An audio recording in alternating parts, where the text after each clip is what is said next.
বিজু উপলক্ষে এখানে একটি চিত্রাঙ্কন প্রতিযোগিতা অনুষ্ঠিত হয়েছে। সেখানে বিষয় ছিল বিজু উৎসব। আমি চাকমাদের ফুল ভাসানো বিষয়টি তুলে ধরার চেষ্টা করছি। 11, 12, 13 এই 3 দিন ধরে হচ্ছে যে আমরা বিজু উদযাপন করি।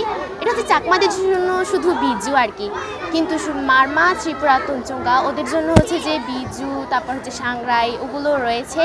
তো আমি হচ্ছে যে সকল উৎসবগুলো হচ্ছে ফুটিয়ে তোলার চেষ্টা করছি।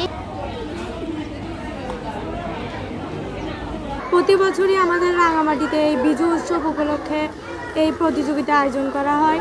আর আমার অনেক ভালো লাগে এখানে অ্যাটেন্ড করে এবং সবার সাথে দেখা হয়। টানা সপ্তমবারের মতো বেস্ট টিস্যু পেপার ব্র্যান্ড হিসেবে স্বীকৃতি পেয়েছে বসুন্ধরা টিস্যু। অনেক সুন্দর সুন্দর চিত্র দেখতে পারি, নিজেও আঁকি। আজকে কম্পিটিশনের বিষয়টি ছিল হচ্ছে আমাদের সাবজেক্টে বিজু নিয়ে ছিল। তো আমি আজকে কম্পিটিশনে ফুল বিজু এঁকেছি।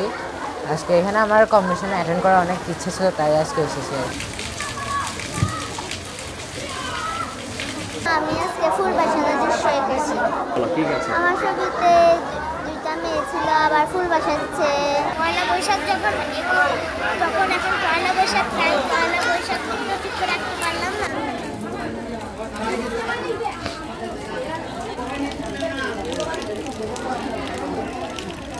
চাকমাদের ট্রেডিশনাল ড্রেস পরে ভাসানো দিন ভাষায় উৎসব, মানে আমাদের চাকমাদের রিচুয়াল সম্পর্কে আমি লিখেছি।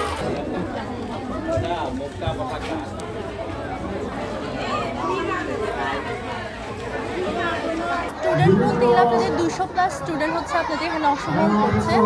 আর এটা যেহেতু আপনাদের বিজু উপলক্ষে, বিজু সংগ্রায়, বৈশাখী, মেনলি বৈশাখী উপলক্ষে প্রোগ্রাম, তো এখানে হচ্ছে বাচ্চাদের জন্য হচ্ছে 3টা গ্রুপে আমরা ড্রয়িং প্রতিযোগিতা যেটা আছে এটা আপাতত আমাদের অনুষ্ঠিত হয়েছে।